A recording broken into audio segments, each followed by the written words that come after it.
اعوذ باللہ من الشیطان الرجیم بسم اللہ الرحمن الرحیم ام کنتم شہداء اذ حضر یعقوب الموت اذ قال لبنیہ ما تعبدون من بعدی قالوا نعبد الہک وإلہ آبائک ابراہیم وإسماعیل وإسحاق الہا واحدا ونحن له مسلمون تلك أمة قد خلت لها ما كسبت ولكم ما كسبتم ولا تسألون عما كانوا يعملون وقالوا كونوا هودا أو نصارى تهتدوا قل بل ملة إبراهيم حنيفا وما كان من المشركين صدق الله العظيم.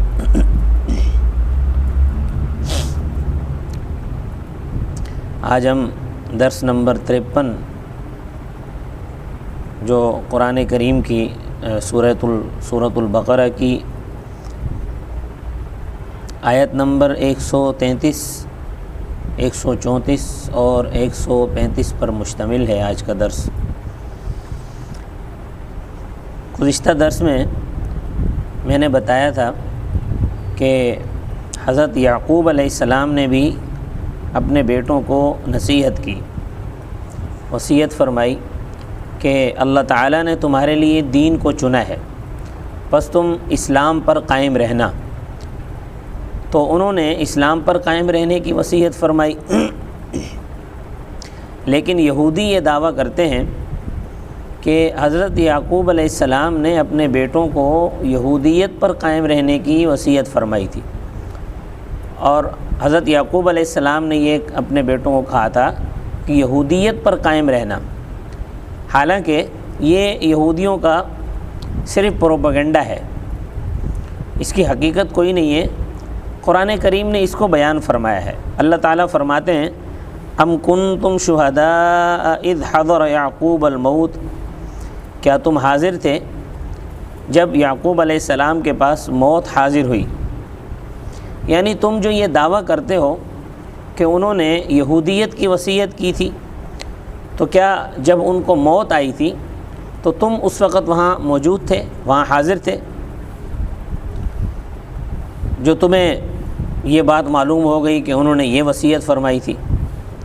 اور تمہاری یہودیت تو یہ ہے کہ اتخذوا احبارهم ورهبانهم اربابا من دون اللہ، کہ یہودیوں کے بارے میں اللہ فرما رہے ہیں کہ تم لوگوں نے تو اپنے مولویوں کو، اپنے پیروں کو رب تعالی کے سوا تم نے اپنا معبود بنا لیا. تو انہوں نے کیا حضرت یعقوب علیہ السلام نے یہ وصیت کی تھی کہ اپنے مولویوں کو اور اپنے پیروں کو اللہ تعالی کے سوا اپنا معبود بنا لینا، ان کو بڑا بنا لینا؟ معاذ اللہ.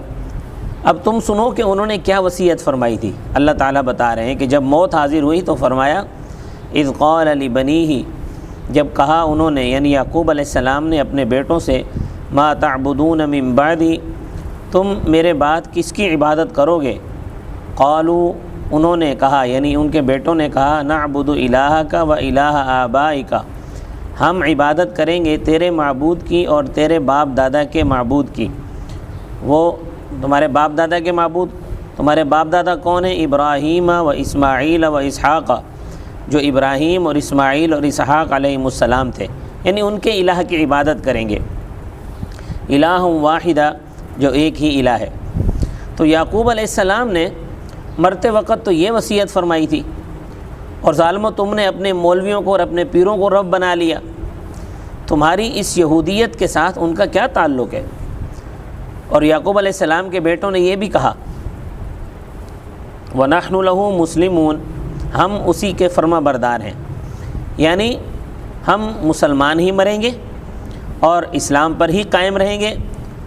اور تم جو یہ کہتے ہو کہ یہودیت کی وصیت فرمائی تھی، فرمایا تِلْكَ أُمَّةٌ، یہ ایک گروہ تھا حضرت ابراہیم، حضرت اسماعیل، حضرت اسحاق علیہ السلام کا، جو قد خلت، تحقیق وہ گزر گیا یعنی دنیا سے چلا گیا، لہا ما کسبت، اس کے لیے ہے جو اس نے کمایا، وَلَكُمْ مَا كَسَبْتُمْ، اور تمہارے لیے ہے جو تم نے کمایا، ولا تسألون عما كانوا يعملون، اور تم سے سوال نہیں کیا جائے گا جو وہ کرتے تھے۔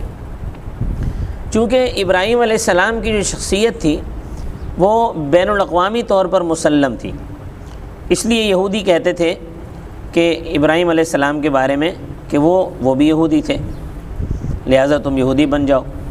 عیسائی کہتے تھے کہ ابراہیم علیہ السلام عیسائی تھے، لہٰذا تم عیسائی بن جاؤ۔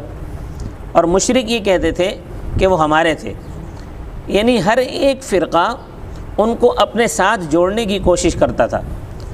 اللہ تبارک و تعالی نے سب کی تردید فرمائی ہے۔ اللہ تعالیٰ نے فرمایا وقالو، اور کہا انہوں نے کونوا ہودن او نصارا، ہو جاؤ تم یہودی یا نصرانی، تہتدو، ہدایت پا جاؤ گے۔ قرآن کریم بڑی واضح کتاب ہے۔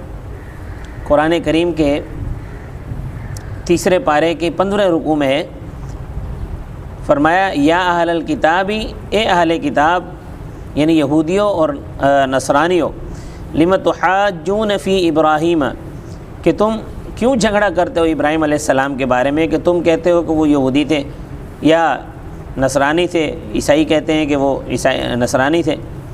وما انزلت التوراۃ والانجیل الا من بعدی، حالانکہ نہیں اتاری گئی تورات اور انجیل مگر ان کے بعد۔ تورات کا مذہب یہودی تھا اور انجیل کا مذہب نصرانیت تھا۔ تورات ابراہیم علیہ السلام سے تقریباً 1500 سال بعد نازل ہوئی ہے، اور انجیل تقریباً حضرت ابراہیم علیہ السلام سے 3500 سال کے بعد نازل ہوئی ہے۔ تو وہ یہودی اور عیسائی کیسے ہو گئے؟ کیونکہ تورات یہودیت بعد میں آئی ہے، عیسائیت بعد میں آئی ہے، ابراہیم علیہ السلام بہت پہلے گزر چکے تھے، تو وہ یہودی کیسے بن گئے یا وہ عیسائی کیسے بن گئے؟ بڑی عجیب منطق ہے کہ کتاب اور شریعت بعد میں نازل ہوئی ہے اور ان کو ماننے والا پہلے آ کر چلا گیا۔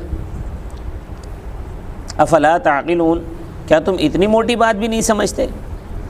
ہا انتم ہؤلاء حاججتم فیما لکم بہ علم، خبردار تم نے جھگڑا کیا اس چیز میں جس کا تمہیں تھوڑا بہت کچھ علم بھی ہے۔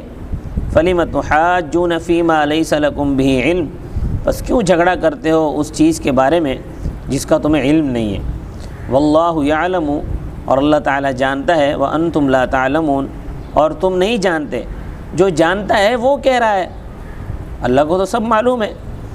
وہ اللہ کیا کہہ رہا ہے؟ ما کان ابراہیم یہودیا ولا نصرانیا، کہ ابراہیم علیہ السلام نہ یہودی تھے نہ نصرانی تھے نہ عیسائی تھے، ولیکن کان حنیفا مسلما، لیکن وہ تھے حنیف، یعنی ہر طرف سے ہٹ کر ایک طرف لگنے والے مسلمان تھے اور موحد تھے۔ اور مشرکو تم بھی سن لو، وما کان من المشرکین، اور وہ مشرک نہیں تھے۔ دیکھیں اللہ تبارک و تعالی نے ان تینوں گروہوں کی تردید فرما دی۔ یہودی کہتے تھے کہ ابراہیم علیہ السلام یہودی تھے، اس لیے تم لوگ یہودی بن جاؤ۔ عیسائی کہتے تھے، تو اللہ تبارک و تعالی نے فرمایا ما کان ابراہیم یہودیا، ابراہیم یہودی نہیں تھے۔ عیسائی کہتے تھے کہ ابراہیم علیہ السلام عیسائی تھے، لہذا تم لوگ عیسائی بن جاؤ۔ تو اللہ تبارک و تعالی نے فرمایا ما کان ابراہیم یہودیا ولا نصرانیا، وہ عیسائی نہیں تھے، ولیکن کان حنیفا مسلما، بلکہ وہ سیدھے مسلمان تھے، ایک طرف چلنے والے مسلمان تھے۔ مشرکین یہ کہتے تھے کہ ابراہیم علیہ السلام ہمارے تھے، تو اللہ تبارک و تعالی نے مشرکین کی تردید بھی فرما دی، وما کان من المشرکین، ابراہیم علیہ السلام مشرک نہیں تھے۔ اب بتاؤ تم کس طرح کہتے ہو کہ یہودی ہو جاؤ یا نصرانی ہو جاؤ تو ہدایت پا جاؤ گے؟ اللہ تبارک و تعالی نے آگے فرمایا قل، آپ صلی اللہ علیہ وسلم سے فرمایا کہ آپ کہہ دیں بل ملت ابراہیم حنیفہ، بلکہ ہم ملت ابراہیمی کی پیروی کریں گے۔ حنیفہ جو ایک طرف ہونے والے موحد تھے، نہ یہودی تھے نہ عیسائی تھے اور نہ مشرک تھے۔ وما کان من المشرکین، اور وہ شرک کرنے والوں میں سے نہیں تھے، وہ موحد تھے۔ اللہ تعالیٰ نے ان کو بڑا بلند مقام عطا فرمایا تھا، تو ان کی ملت کی جو اصل اتباع کرنے والے ہیں وہ تو ہم ہیں، اور ہم ان کی ملت کی اتباع کریں گے۔ اللہ تعالیٰ ہمیں دین حنیف پر مکمل چلنے کی توفیق عطا فرمائے، دین حنیف کو مکمل اپنانے کی توفیق عطا فرمائے۔ وما علینا الا البلاغ المبین۔